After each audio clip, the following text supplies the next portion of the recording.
The Science of Magic with Gwilda Wiyaka is largely an opinion talk show. All opinions, comments, or statements of fact expressed by Gwilda Wiyaka's guests are strictly their own and are not to be construed as those of the Science of Magic or endorsed in any manner by Gwilda Wiyaka, Relmar McConnell Media Company, its affiliated networks, stations, or employees.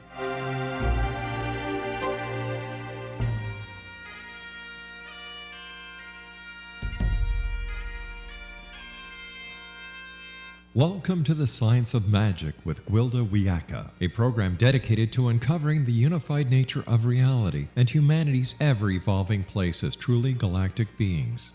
For more information on the Science of Magic with Gwilda Wiyaka, visit us online at www.thescienceofmagic.net.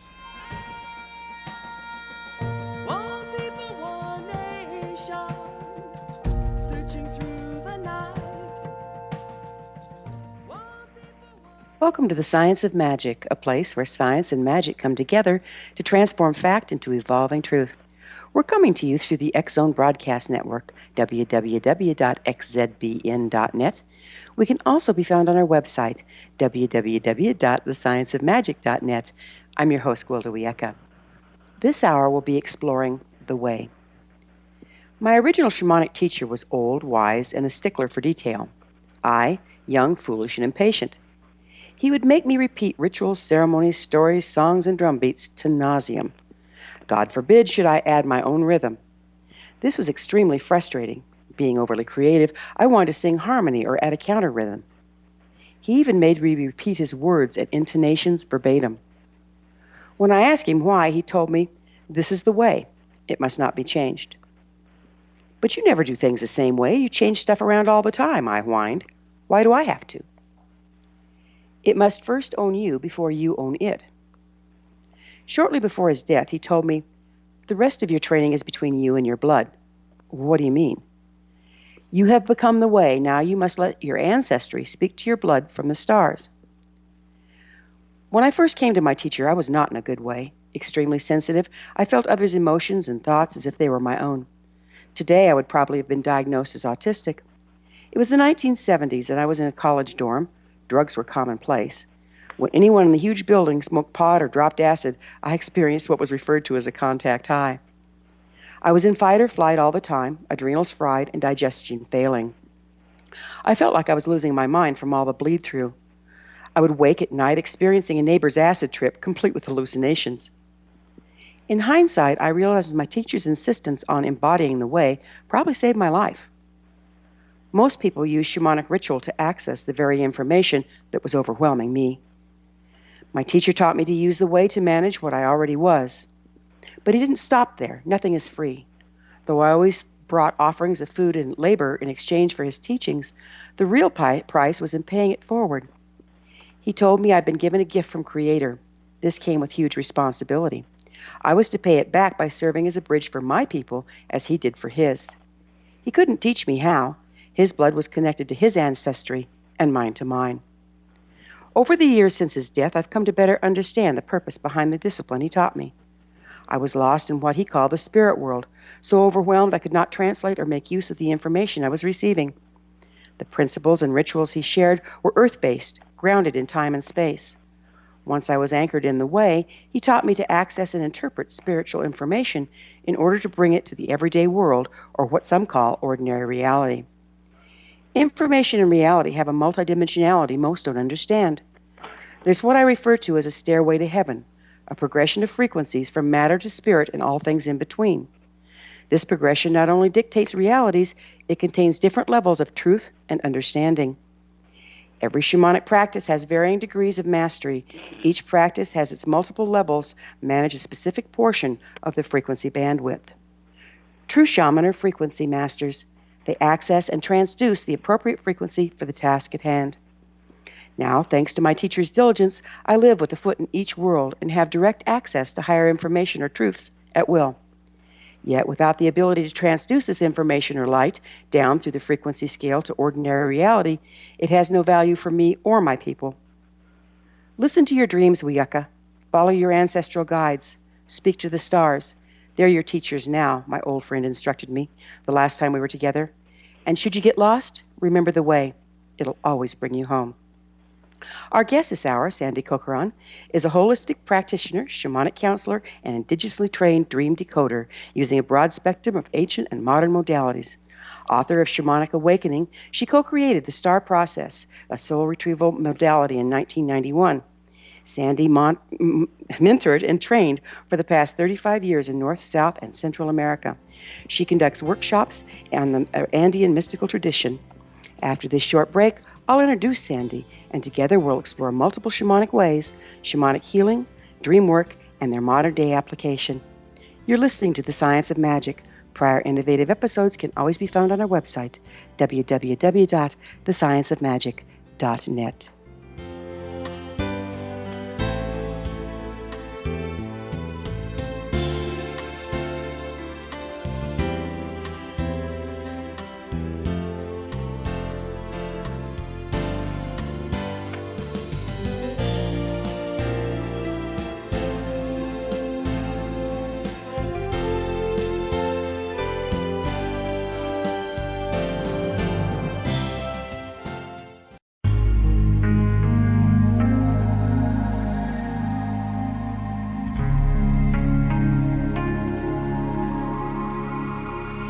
The scientist and the mystic have been on an age-old, relentless search with one thing in common. They seek truth. Their paths converge in the 40,000-year-old practice of shamanism, an ancient science delving to the quantum level of life, facilitating healing, manifestation, and evolution. I'm Gwilda Wiyaka, the founder and director of Path Home Shamanic Arts School, a unique Colorado State certified occupational school training shamanic practitioners and teachers. We also provide classes for empowering personal lives through shamanism. Our certification classes are in week-long segments enabling international participation, and online classes and long-distance shamanic healing sessions are available. Come discover the science of magic in the limitless world of shamanism. www.findyourpathhome.com.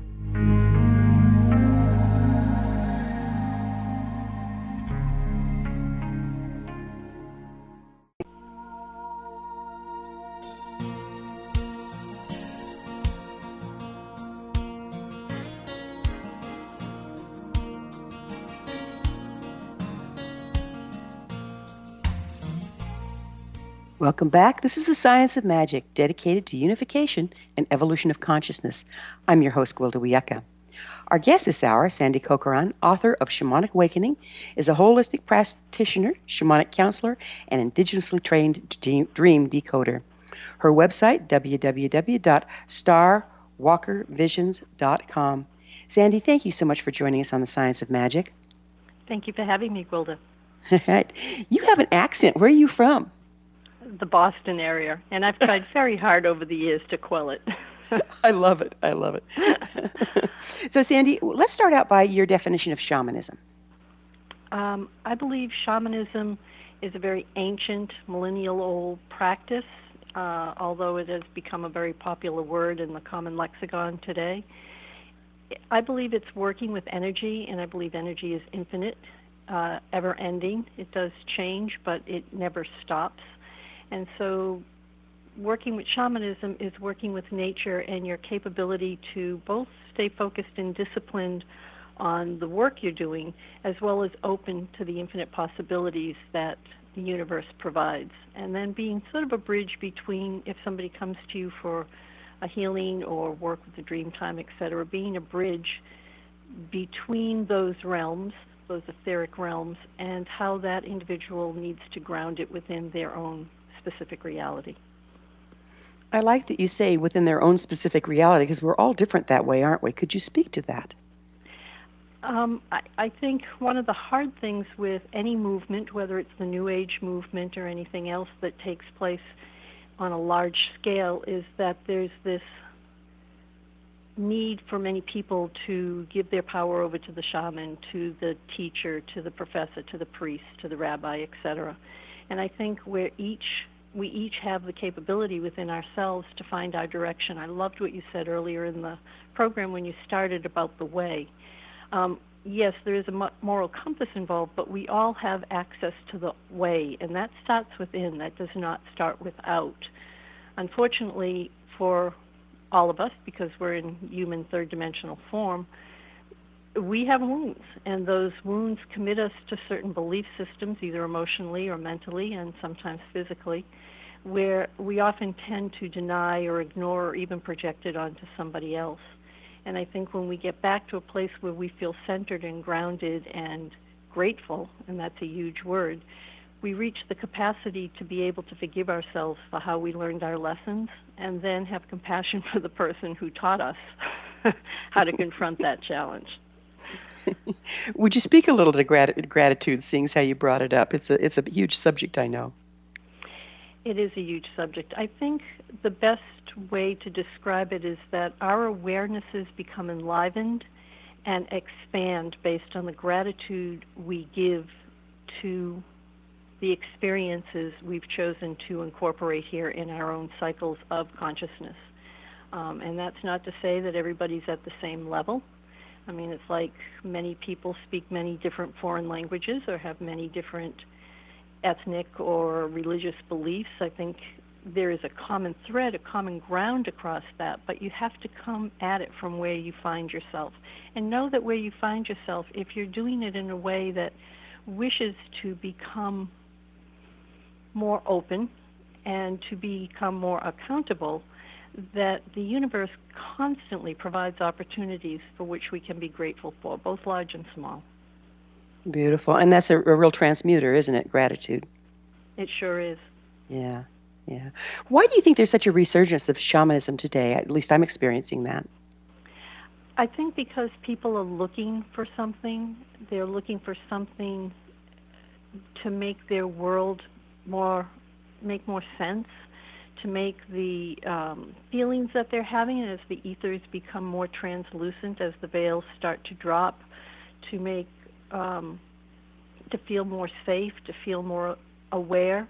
And shamanism is one aspect, but I would hate for anybody to think that's the only way, because like any other mindset, teaching, religion, etc., it does have its prejudices, and it also does have its counterproductive moments. Everything does, doesn't it, huh? It does. Yeah. What's a shamanic awakening?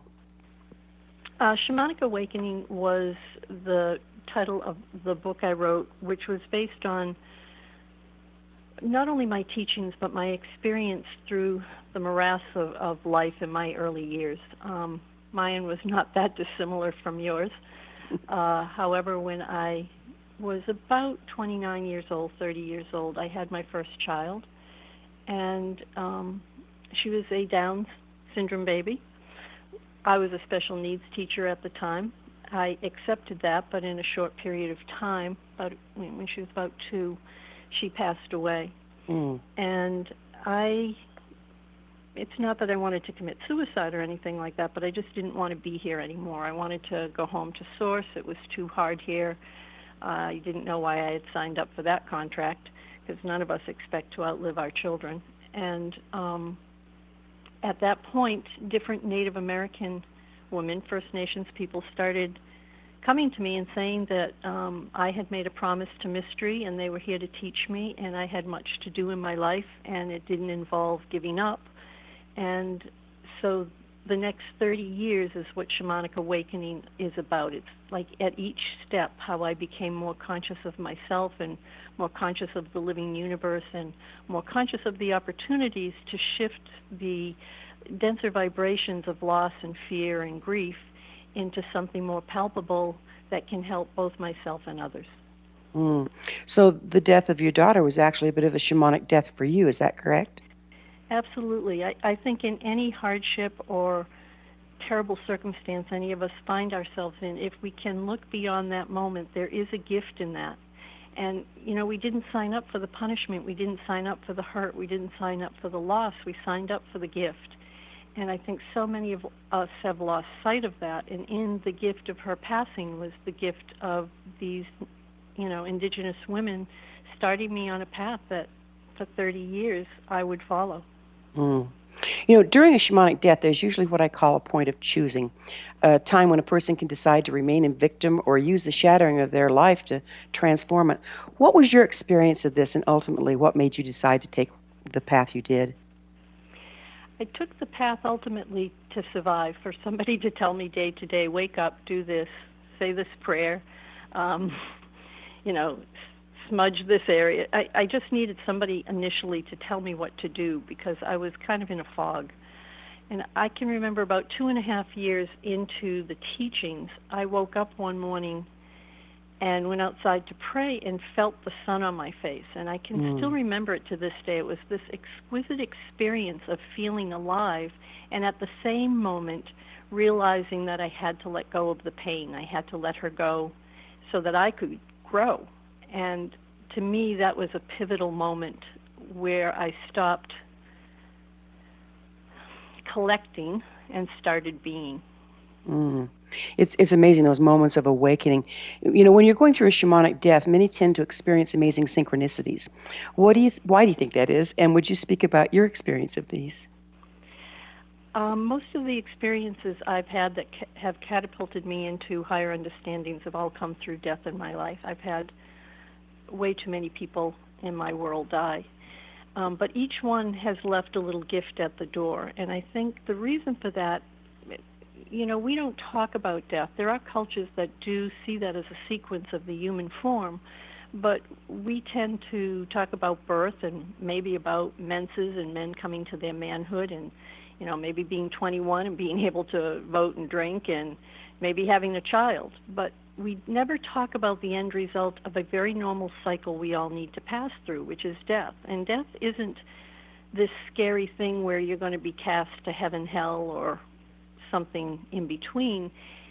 I think in the end, it's that individuation of the God within ourselves that judges us. And I think at death, the veils are thin. And so you have this moment of opportunity, almost like you do at sunrise and sunset, and many traditional people feel, you know, at Hallow Mass and between that and All Souls Day, when the veils are the thinnest and you're able to see beyond the dimension of this concretized third-dimensional reality. And I think it's really stepping up. The pace is stepping up. We've moved into the next sun, or the next world, as they call it. And more we're going to see those opportunities where the veils between the dimensionality of what we consider real and unreal start to open up for us to have different experiences. And I think shamanism has come about so that people aren't so afraid in those experiences. It's an amazing form to help people with that transition. And you're so right. The transition is one that we fear and hide from. I have about a minute left in this segment.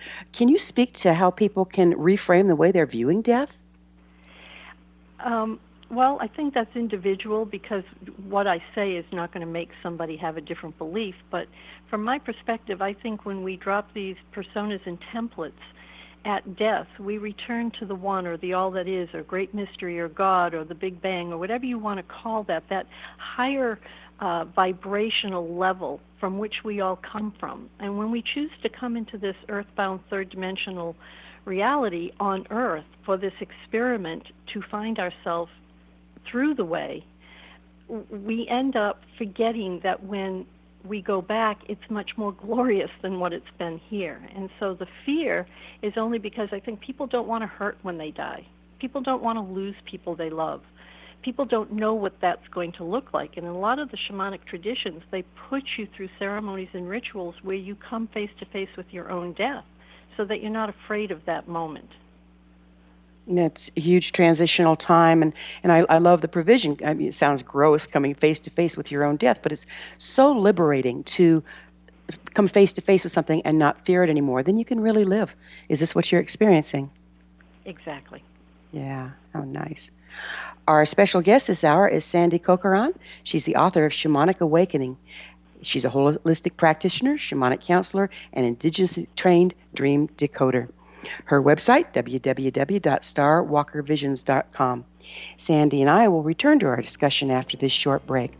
You're listening to The Science of Magic on the X-Zone Broadcast Network, www.xzbn.net. I'm your host, Gwilda Wiyaka. Previous broadcasts of thought-provoking episodes can always be found on our website, www.thescienceofmagic.net. We will be back, so don't you go away.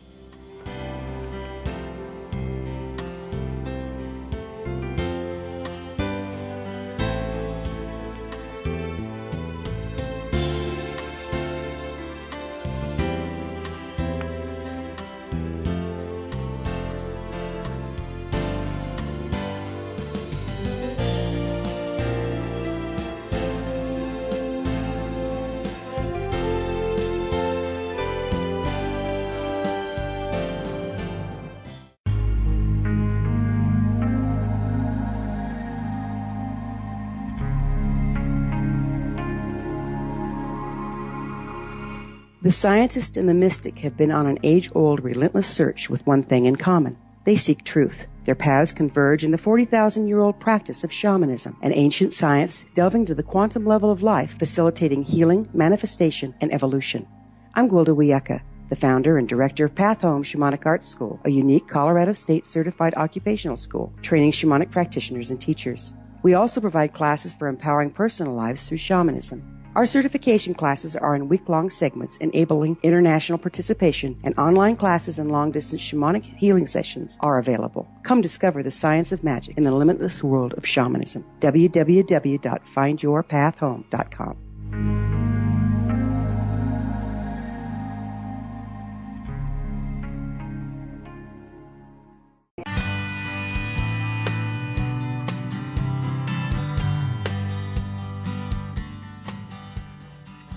Welcome back. This is the Science of Magic, a place where magic and science come together to promote enlightenment. We're coming to you through the X-Zone Broadcast Network, www.xzbn.net. Visit us online at www.thescienceofmagic.net. I'm your host, Gwilda Wiyaka. Our guest this hour is Sandra Corcoran, author of Shamanic Awakening. She's a holistic practitioner, shamanic counselor, and indigenously trained dream decoder. Her website, www.starwalkervisions.com. Sandy, I noticed when you were speaking about the thinning between the veils, you used some Celtic shamanic concepts of the time close to Halloween, as we call it in this culture, when there's a thinning of the veils. Would you mind speaking to that a little bit? Sure. My father's people were all from Ireland, so I believe in my own DNA structure that there is a pagan Celtic component to what I've learned from the indigenous, at least North American native people. I think the Celts were here long before Columbus.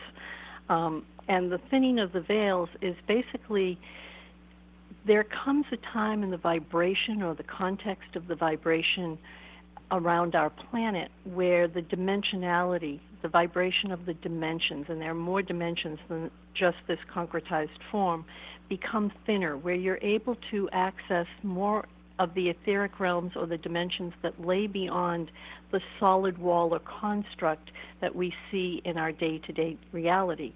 In those places, it's often where people have their experiences with interdimensional beings or fairies or orbs or many of the things that people have seen as magic, but magic is only that which we don't realize yet, and it's happening, it's coexisting at the same time we are.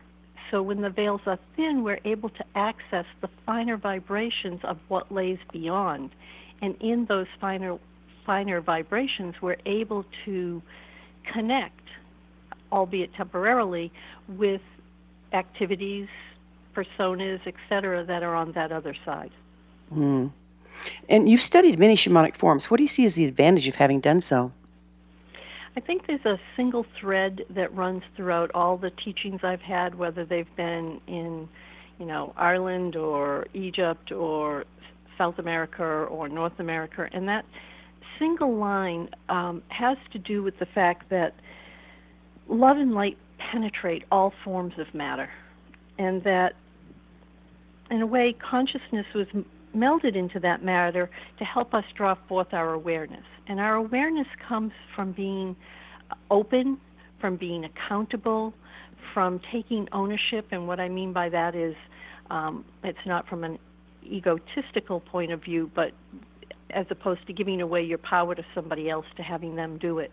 And so the awarenesses that come out of all of that spiral you up to a higher level of understanding different things that are happening in your life, maybe different things that you've chosen to learn about or discard, different ways you react with certain people. And I think so many people on the planet become sheep. They become blind to the fact that they can make a difference in their world. They get caught and held down by the fears of lack and limitation. And in the shamanic traditions, there is no lack and limitation. The universe is infinite. It will go on forever, long before we were here and long after. It has the potential and the possibilities to offer you anything in this small form we call a human being to graduate to a different level. But, we can't even stop the conflicts on this little blue marble, so it's kind of hard to think that we have to repeat these things lifetime after lifetime until we get it, because we can't belong to the higher levels of consciousness, I guess is the best word I can use, until we learn how to drop the bonds that hold us to our fears and our lack and limitation. Well, the fear or the victim stance tends to be lower frequency, and doesn't that make it more difficult to access the higher frequencies? Absolutely, but if you stay in those lower dense frequencies and you don't try and do even the little things that can start to break those bonds, you're never going to make your way to the higher frequencies. That's why you see these, you see baby souls and young souls and mature souls and old souls and transiting souls. Not everybody comes in at the same level, and there's no criticism or judgment to that. We all have the potential to get to a higher level. And if it is unity consciousness, if it is one, then it behooves any of us who are at a different level to help those, not by structure in terms of demanding or controlling or manipulating, but it demands that we stay in that place of light and love to allow them to grow into the potential of who they are, because at one point we all have to go back to the one. It's not an individuated thing. So by standing in love and light, we're offering that frequency for them to attune to, but not being demanding. Is that what you're getting at? Yes, and I know that sounds Pollyanna-ish. I know that sounds very 1960s, 1970s. Those are good years. They were good years. But it's very true. I mean, we, like you said a minute ago about death, we have an opportunity to look at life from many different perspectives. And the perspective we put our focus to is what we're going to experience. What we manifest in our life is what we keep focusing on. And so to focus on something different, even if it's difficult, even if it's a baby step, even if it takes a number of years, at least if you're trying to focus outside the box, you have the ability to keep climbing up that ladder. So it's a matter of expansiveness? Yes, I think that's one way of looking at it. I see it as evolution. Absolutely. And these are the days for that, aren't they? It is. And revolution. Well, there's that. What commonalities do you see from one culture's shamanism to another? They all believe in a higher vibration. Some people call it love, great mystery, the I Am presence, the Tao, the Absolute. They all believe that nature is the guiding force, and that when we destroy nature, we destroy ourselves, because this planet is a living entity, and it has provided us with all the gifts and medicines and needs that we have to attain comfort in this third-dimensional reality. They all have a sense of the sun not as a god, but as a source from which energy comes to impregnate the earth and impregnate us with higher levels of consciousness. I don't think there was one tribal people that didn't believe in the star nations, although they believed in different star nations as having come to help their people. Across continents, they all believe that there are star elders, many there, and that there are many lives on other planets and moons in our universe, and we're just one universe and a pantheon of universes. That's amazing. Again, I have about a minute and a half. What can you tell us about the importance of mastering a shamanic form before changing it or taking it out of context? Can you say that a different way? Sure. So we have, there's basic shamanic forms, from different indigenous tribes. And what Right. I'm interested in knowing is, do you think that it's important to master the skill before you change it? Absolutely. I think way too many people take pieces of other people's cultures. It was like what you were saying in the beginning of the show, when you had to have the right intonation. One of my teachers, Grandmother Twyla Nietzsche, said words carry power of their own volition. If it's not the right vibration, you're not using the right word. But so many people extrapolate just the parts of the teachings that make sense to them or that they want to use. And I really think that's bastardizing the traditions. Now, is everything evolving? Absolutely yes. But if you overlay it with something that is yours, you need to say that, because it's not the traditional or the tribal way. One of my teachers used to say, if you can't stand stark naked in the middle of the desert and do your energy work, it doesn't matter what size the feather is and how big the drum is and how many crystals you have, because you're the source from which that energy comes, not the accoutrement you use to bring about, a connection. Does that make sense? Did that answer your question? It absolutely makes sense. So many people learn a little bit from here, a little bit from there, wave some sage around, and call it shamanism, and it's really not. It's dabbling, and to our detriment, I believe. I definitely think it's to our detriment, and I think so many of the cultures have become bastardized, and that's why so many different traditional teachers We're going to have to take a break, okay. Sandra. Let's pick up on this on the other side. Sandra and I will be back on the flip side of this commercial break. You're listening to The Science of Magic on the X-Zone Broadcast Network, www.xzbn.net, the place where altruistic professionals of science and the esoteric create common ground for our world. You can always find us on www.scienceofmagic.net. Don't you go away. We'll be right back.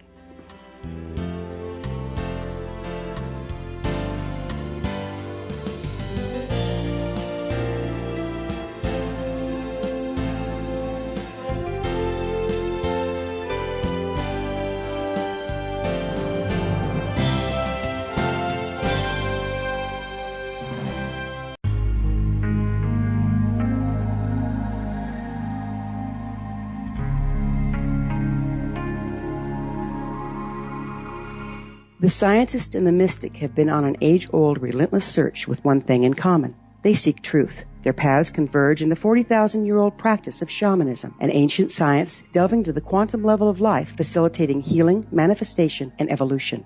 I'm Gwilda Wiyaka, the founder and director of Path Home Shamanic Arts School, a unique Colorado State certified occupational school training shamanic practitioners and teachers. We also provide classes for empowering personal lives through shamanism. Our certification classes are in week-long segments enabling international participation, and online classes and long-distance shamanic healing sessions are available. Come discover the science of magic in the limitless world of shamanism. www.findyourpathhome.com.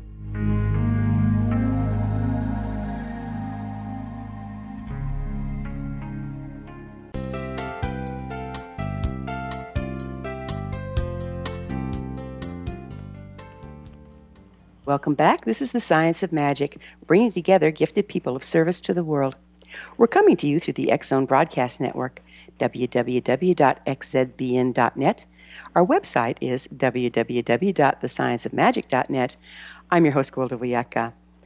Our guest this hour is Sandra Corcoran, author of Shamanic Awakening. She's a holistic practitioner, shamanic counselor, and indigenously trained dream decoder. Her website, www.starwalkervisions.com. Sandy, let's dance with dreams. Okay. So dreams are another common thread with the many cultures I've studied with. It is said that the dreams have existed as long as we have, and really who is the dreamer, the one having the dream or the dream itself? Graham Twyler used to say that the ancestors had offered the gift of the dream time to every creature because it was a gift of peace. So a lot of the work that I've done in these different traditional studies has been with the dream time, because the dream time is what creates our living reality. That's amazing. And it just kind of boggles the mind. Okay, am I the dreamer or the dream? Exactly. What do you see as the importance of dreams? I think dreams hold our vital energy, and they help us become supersensory because they take us outside the confines of time and space and breath. So, they're like a foreign language. They don't always make sense. The symbolism that comes to us is what our unconscious is trying to flag up to our ego-conscious mind. Now, we need that ego-conscious mind to survive in this everyday reality, but we tend to pass off our dreams as a silly movie or inconsequential. And yet hidden within the symbology of the dream are all those characters of ourselves that are trying to impart information to us so that we can kind of enrich and empower our life experience. Mm. I commonly have an experience in the dream time. Of course, I work shamanically too, so maybe I'm an oddball here, but where I'm actually having a conversation with someone that's kind of like a soulmate or a teammate in this lifetime, and it feels like I've been working with them all night. Is that different? Can you speak to that? Yeah, there are many levels of dreams. There's nightmares, which are purposely given to us to grab our attention because we're not paying attention to something. There's precognitive dreams of something that is coming. There is lucid dreams, which is stepping outside of the confines in a more masterful way. But I believe what you're talking about, I've had that happen to me a lot. This is going to take it a little far out there, but I believe we're multidimensional beings that occupy other frequencies, not just this third-dimensional concretized form. And I think in the dream time, we work with others on those higher levels, on those different planes of existence, and so we know them. We've purposely kind of shut down that wider range of consciousness to be here. I'd like to think kind of as grounding rods in many ways, where we bring our celestial form into this terrestrial form and bring that light and love I was talking about earlier. So in the dream time, I think we're being encouraged. I think we're kind of visiting another space and place where we are also existing. And I do believe, because I had one of those just the other night where this person sat down and said, "Hey, it's so good to see you again. It's such and such." And I didn't know this person from Adam in the dream, but it was like I knew them. It was like, yes, what have you been doing? Because time and space and breath limit so much of the wider range of what we as a soul essence are capable of. Well, it's no wonder we spend so much time sleeping then. We got a lot to do there, right? Hey, Sandy, before we get too far into this, I have a couple things. One is you do soul retrieval work, and can it be done long distance? I don't do it long distance, Gwilda, and I'll tell you why. Some people do, and that's their prerogative. I'm also a psychotherapist, and you have to really assess whether the person's ready for a soul retrieval, at least in the way that I do it. And yes, everything is energy, and long-distance healing is absolutely something that can be done, I think, in other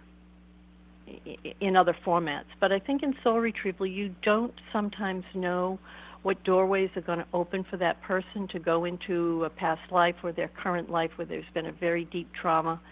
And I've had people really have a difficult time on the table. And so I always want to be present to be that container, to hold that space for them, and to be able to help them when they don't feel unprotected in what's coming up. So I don't ever do them long distance. Beautiful, because you use your counseling skills and your presence as part of your art form. Absolutely. Yeah. And where can people find your book? Amazon, Barnes & Noble. I think Amazon would probably be the cheapest because they buy in bulk, so they're able to sell at a discounted price. I do have a CD too called Sold Out, SOULED, and they would have to get that from me because it's an entire CD, though I think they can also download the entire CD as an MP3 from Amazon as well. Okay, great. And your website is? www.starwalkervisions.com. Perfect. Sandy, you created a new form of soul retrieval, is that correct? Back in 91, after doing some work in South America, I met another woman, and the two of us, it was like we had both sides of the coin to a certain modality that I've used ever since then. She has stopped doing the work because she wanted to do something else, but I use that format, that construct, to do all of my soul retrievals, and I've done them all over the world. The only time I have somebody else in the room is when the person speaks a foreign language and there needs to be translation. Okay. For our listeners that don't know, would you mind explaining the shamanic healing form called soul retrieval? Soul retrieval is a millennial-old healing modality that believes we're more than just these concretized templates and personas, that we are in fact a light body, and within the fabric of that light body in our DNA structure and our genome structure, that perceptions and beliefs, wounds and fears fragment us in certain perspectives as we grow from fetal form and through our younger years.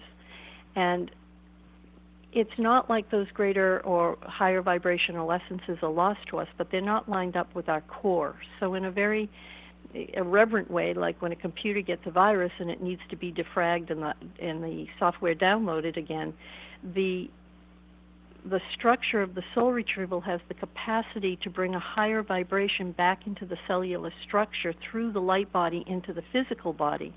And because the physical body is made up of mainly light and water, it's able to hold that higher vibration because you have faced the fears or the shadow or the remembered parts of yourself, so that you can be aware, and it's different for different people, but on those higher dimensional structures, what you're capable of.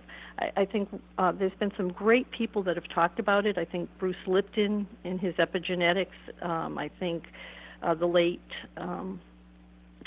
Candace Pert and some of her books like The Molecules of Emotion, science and quantum physics is really starting to bridge the shamanic forms and show that there's a real link between the two. You got to love that, science and magic coming together, yes? Yes, I do. Sandy, it has been absolutely wonderful working with you. I can't tell you how much I've enjoyed our time together, and we're just about out of time. So until next time, Sandy. Thank you so much. Our guest this hour is Sandy Corcoran, author of Shamanic Awakening. You've been listening to The Science of Magic. Remember, you can always listen to past thought-provoking episodes on our website, www.thescienceofmagic.net. Until next time, dear ones, may you be blessed with knowledge, comforted with love, as you ascend your stairway to heaven.